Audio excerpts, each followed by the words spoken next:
তোমাদের কাছ থেকে একটা প্রশ্ন প্রায়ই পাওয়া যায় যে স্যার জ্ঞানমূলক এবং অনুধাবনমূলক প্রশ্ন মনে থাকে না, এটা কিভাবে পড়ব। তোমাদের জন্য পরামর্শ হচ্ছে জ্ঞানমূলক আর অনুধাবনমূলক প্রশ্ন এট এ টাইম মুখস্থ করার দরকার নাই। মুখস্থ করলে তুমি ভুলে যাবা।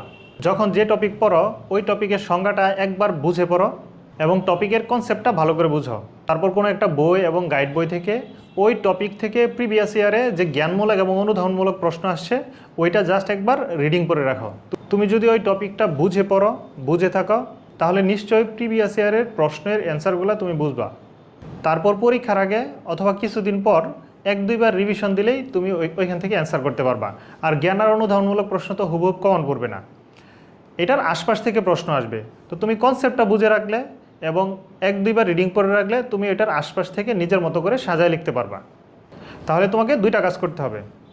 টপিকটা বুঝে পড়ো, একেবারে কনসেপ্ট সহ ডিটেলস বুঝে পড়ো। 2 নাম্বার হচ্ছে প্রিভিয়াস ইয়ারের প্রশ্নগুলো জাস্ট একবার রিডিং পড়ো, রিডিং করে রেখে দাও। পরবর্তীতে তুমি রিভিশন দিলে অবশ্যই এখান থেকে তুমি লিখতে পারবা।